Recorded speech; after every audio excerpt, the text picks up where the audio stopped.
I think it's 9.86 million, which gets him return 29% of the Tynecastle club. It's still to be ratified by the Foundation of Hearts, but I get that none of us actually know Tony Bloom, but I mean, is it good news for Hearts? Can't really see it being anything other than that. I mean, who knows? Don't see how an injection have. Sorry, go on, Scott. No, I was just going to say, just as you're going to say, so I don't see how it can be anything other than good for Hearts and good for Scottish football. You get investment for a guy like that. You look at his track record, obviously Brighton, further afield, Union Saint-Gilloise got a stake in that club as well.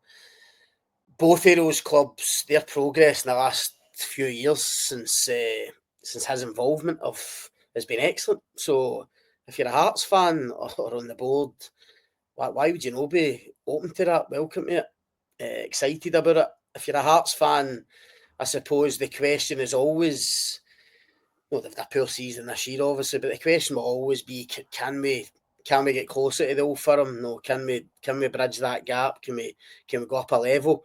Without finance, that's always going to be different. So that amount of money, having a guy of his ilk, obviously we know already about Jamestown Analytics have been using that already to scout for players and that. So to get him on board, I think if you're a Hearts fan, you're thinking that this could be a real game changer for us and maybe trying to get us up to that next level. Obviously they need to appoint a manager, they need to get their act together. I think the problem at Hearts has been poor football decisions in the last couple of years. It's not been right. They need a bit of proper stability now. They need to get back on track. But certainly, to have that level of investment for a guy like that, I don't see it as being anything other than a positive. Timing's really good for Hearts as well at the moment, in the sense of that coming in and for a new manager. I think we saw at the beginning of this season with Jimmy Tillene at Aberdeen, I think the lack of European football is massive. Mm-hmm. It's not great, it's not what you want, but Tillene was able to work week to week and he wasn't having this. We all see what happens when our teams get to Europe, and you're going to see it next year with Hibs, for example. If they get so we got Kelly as well, Sonny, this season, didn't you? So difficult to try and play. I mean, and to be fair, Kelly and St Mirren didn't even have group stage football. Group stage football just removes managers.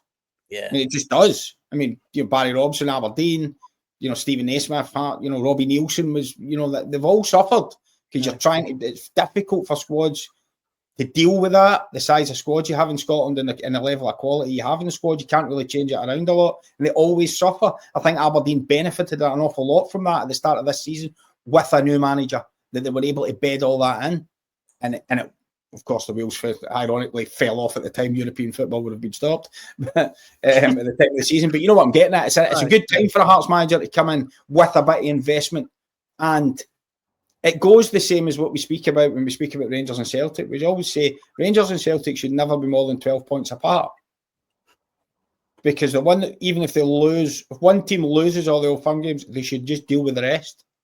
The same thing kind of counts for your Hearts as a Hib. One of them should be able to go and build a team to deal with everyone else.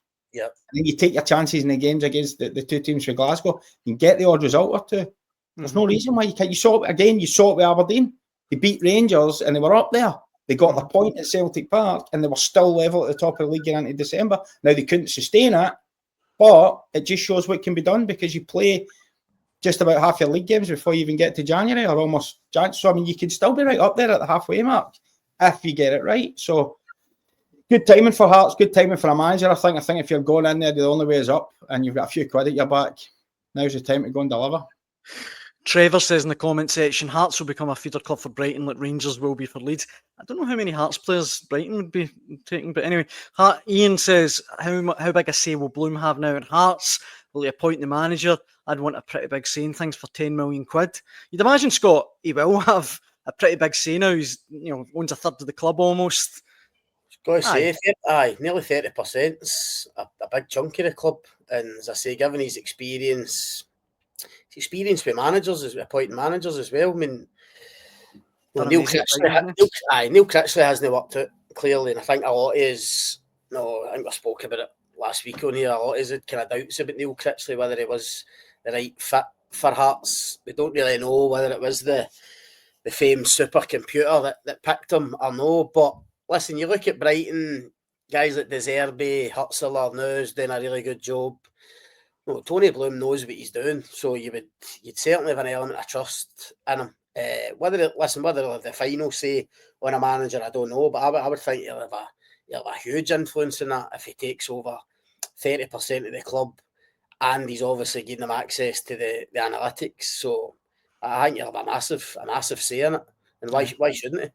I know there was a tongue-in-cheek comment made there about being a feeder club to Brighton. I know it was tongue-in-cheek, but people forget to look at it the other way. You might get 2 or 3 boys at Brighton who are on the fringes of the first team. And I think going to 6 months at Hearts, they come to Scotland and absolutely rip it up.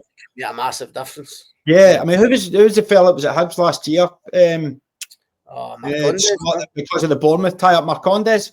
Marcondes, he was some sort of connection there, wasn't there? Hibs were able to get Marcondes that they probably wouldn't have got him. But I think I've got that right.